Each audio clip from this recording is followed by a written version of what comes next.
1938, primarily for animal agriculture, livestock.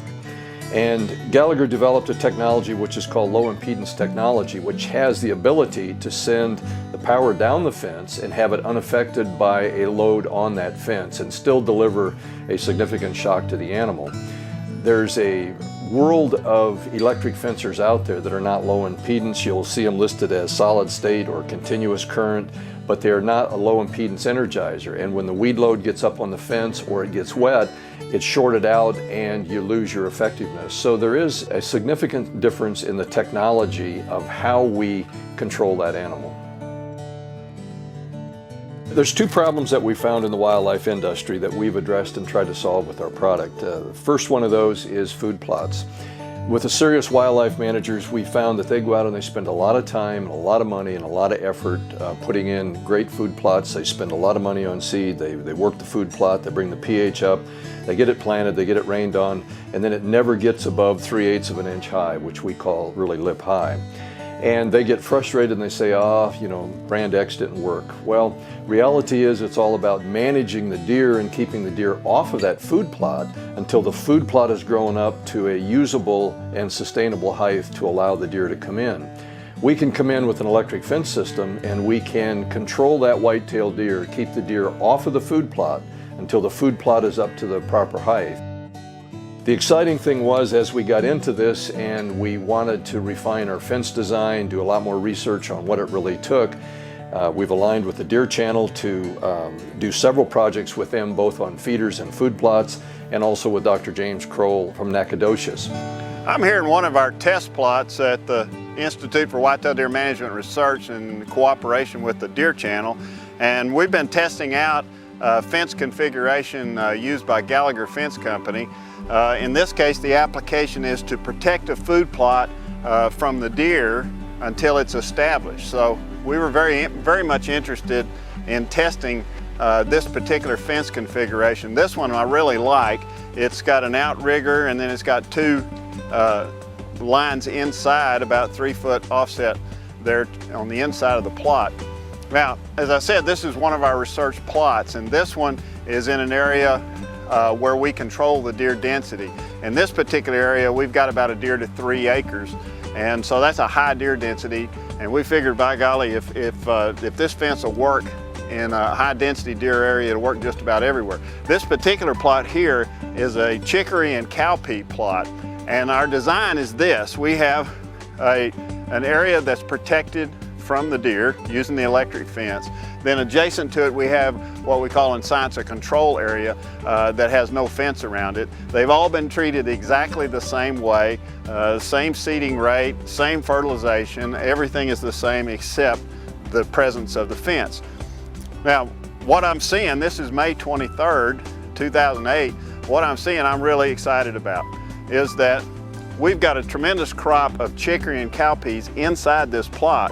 And outside the plot, the deer have literally hammered the cowpeas and they're starting to work on the chicory pretty good.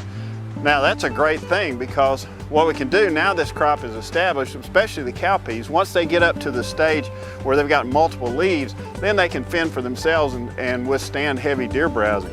So before long what we'll do is we'll take the fence down or drop the fence and let the deer have access to it. But in the meantime, what we're doing here scientifically is that we'll come in and we do this at the test areas over at the Deer Channel as well. We come back in and using a random drawing, randomly select a location along the fence.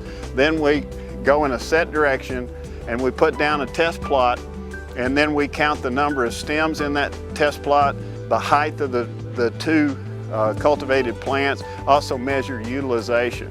In addition to that, we've got cameras, the Cut-A-Beck cameras on all of these plots, so we can monitor the deer coming and going and other animals like wild hogs and things like that. So we can see if it's excluding them. But what the plot measurements allow us to do is A, confirm that the fence is protecting the plot, and B, just how much difference there is between inside and outside the fence, so we get an idea of the economics of it, the utility of it, etc. So we're excited about it. Like I said, we're seeing tremendous protection here. We've got a crop that's protected from our deer. So at this point, I'm very excited about the effectiveness of the Gallagher fence.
Now we're working on a rotation grazing system for deer using the Gallagher fence system.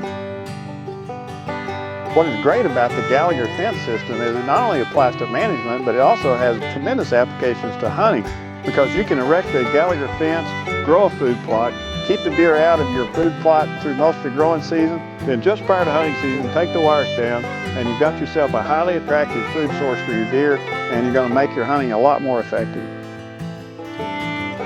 So this is one of those cases where we're going to give a big thumbs up. We're going to give endorsements because we've got the scientific data, we've got the testing, and the scientific integrity behind our conclusions here. So this is a good product, it's a good technique, and we're going to be recommending it in the future.